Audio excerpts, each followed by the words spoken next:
Hello guys, आज हम 9 का पहला चैप्टर पढ़ेंगे संख्या पद्धति। इसको हम इंग्लिश में क्या कहते हैं, नंबर सिस्टम। चाहिए इसका डेफिनेशन आगे समझते हैं, तो इसका एक्सरसाइज किया जाएगा। डेफिनेशन देखते हैं।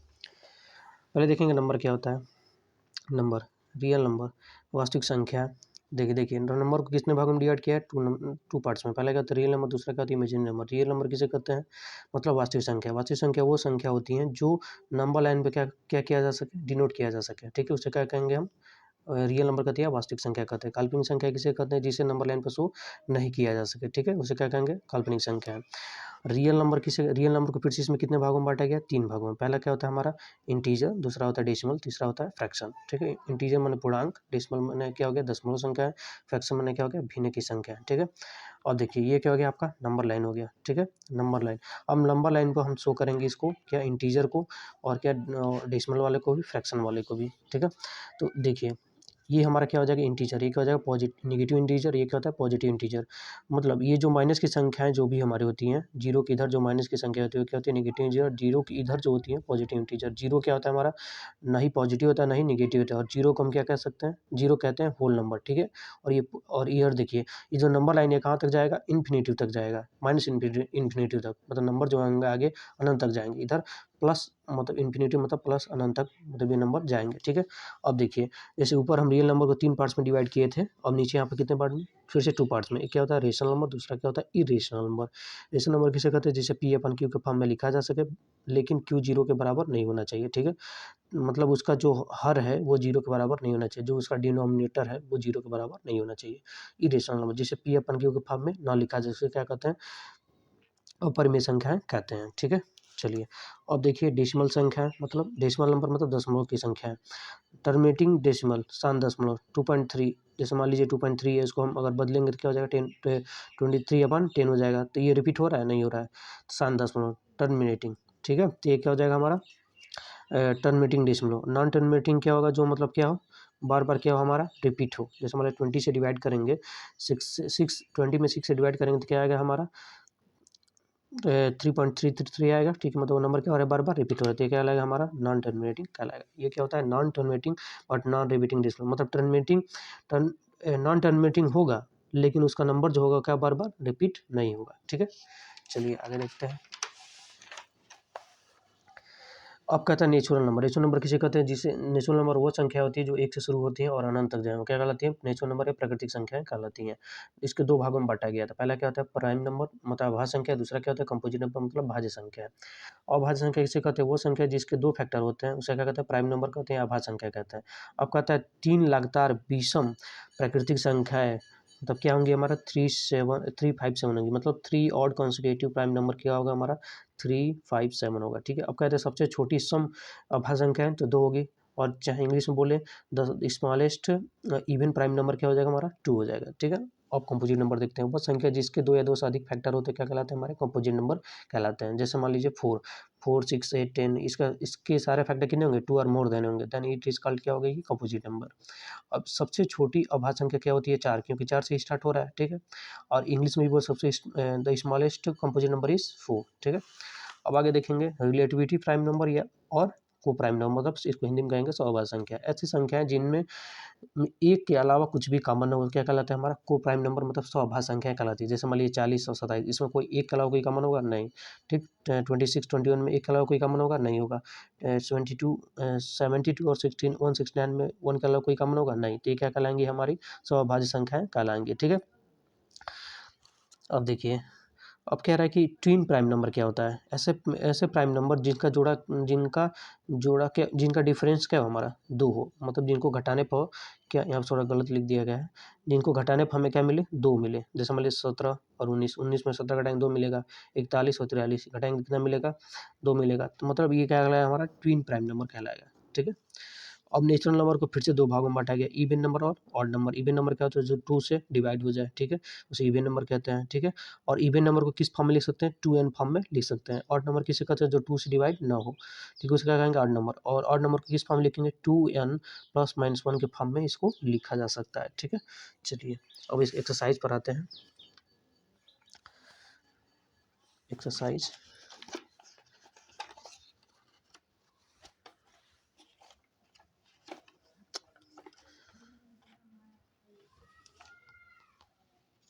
सॉरी, एक मिनट रुकिए। चलिए एक्सरसाइज के बारे में आते हैं।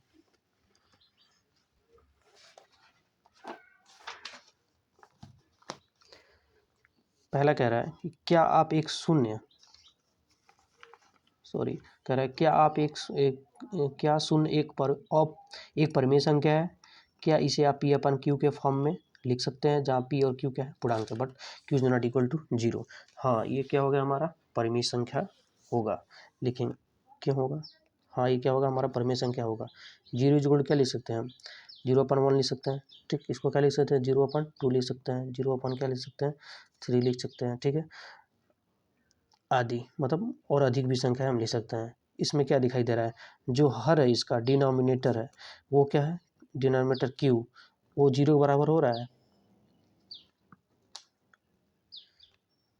जो क्यू जो है 0 के बराबर हो रहा है। 0 इज नॉट इक्वल टू 0, मतलब क्यू 0 के बराबर नहीं है।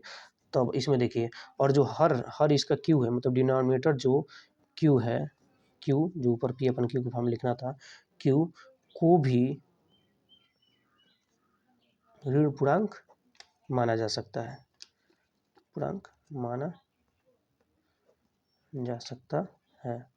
अतः ये जो नंबर होंगे हमारे क्या होंगे, शून्य क्या होगा, एक अपरिमेय, सॉरी परिमेय संख्या होगा, रेशनल नंबर होगा।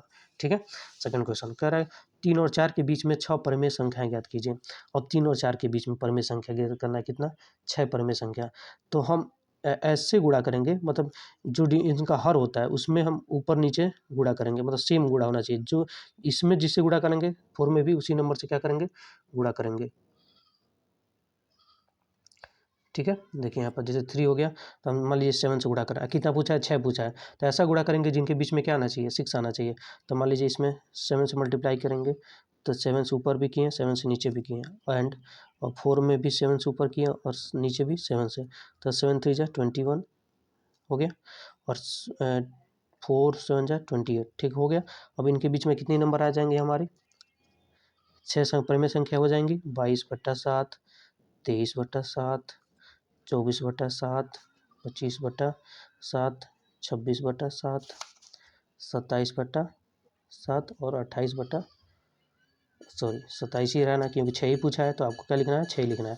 अब देखिए वाली इसको हम काटेंगे तो फिर से 3 मिल जा रहा है, इसको काटेंगे तो क्या मिल जा रहा है, 4 मिल जा रहा है। तो ऊपर नीचे ऐसे नंबर से गुणा करेंगे जो क्या होना चाहिए, सेम होना चाहिए, और जिनके बीच में 6 परिमेय संख्याएं आती हों, ठीक है, उसी नंबर से गुणा करेंगे। तो मान लीजिए 7 से गुणा किए हैं, 21 हो गया, 7 से गुणा 28, तो इनके बीच में 6 परिमेय संख्या आ रही थी, इसलिए हम क्या किए हैं, 7 से गुणा किए हैं।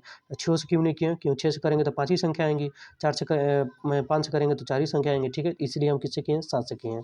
ठीक है, आगे भी कर सकते हैं। ठीक है, अब आगे भी कर सकते हो। इसमें देखिए अब कह रहा है 3/5 और 4/5 के बीच 5 परिमेय संख्या ज्ञात कीजिए। तब 5, तब ऐसे नंबर से गुणा करें जिनके बीच में क्या आ जाए, मतलब 5 आने चाहिए। मान लीजिए हम किसे गुणा कर, 10 से गुणा कर दे रहा है।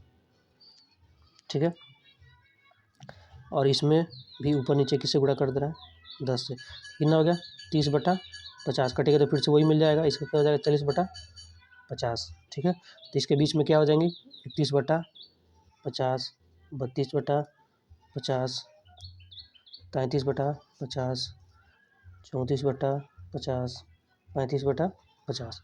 ठीक है, समझ में आ गया। तो ये उनके बीच में परिमेय संख्या होगी, मतलब जी नीचे जिससे हर में जिससे गुणा करेंगे उससे अंश में भी गुणा करेंगे, हर में जिससे गुणा करेंगे अंश में भी उससे गुणा करेंगे। ठीक है, काटने पर फिर से हमको पुनः ये संख्याएं क्या होंगी, मिल जाएंगे, और इनके बीच में जो नंबर आएंगे उसको कर देंगे, लिख देंगे। ठीक है, अब देखिए का नीचे कथन सत्य है अथवा असत्य, कारण के साथ अपने उत्तर में उत्तर दीजिए। बताना है सत्य है अथवा असत्य है। कह रहा प्रत्येक प्राकृतिक संख्याएं पूर्ण संख्याएं होती हैं, कह रहा प्रत्येक प्राकृतिक संख्याएं पूर्ण संख्याएं होती हैं। हाँ, सत्य है। जो प्राकृतिक संख्या होती है पूर्ण संख्याएं होंगी, क्यों होंगी, क्योंकि प्राकृतिक संख्या का स्टार्ट कहाँ से होता है, मतलब 1 से लेकर अनंत तक संख्या प्राकृतिक संख्या होती है। और पूर्ण संख्या क्या होती है, जो 0 से लेकर अनंत तक जाए, मतलब 0 से 0 उनके बीच में आ रहा है पूर्ण संख्या में, प्राकृतिक संख्या पूर्ण संख्या के बीच में आ रहा है, तो क्या हो जाएगा, सत्य होगा।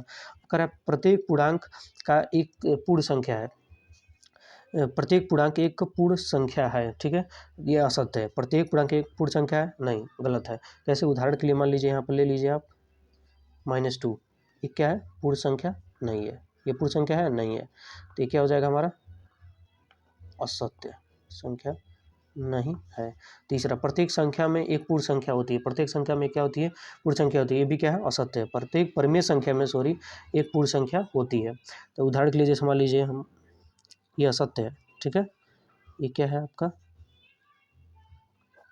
असत्य है। उदाहरण के लिए मान लीजिए 1/2 ये क्या है? परिमेय संख्या है,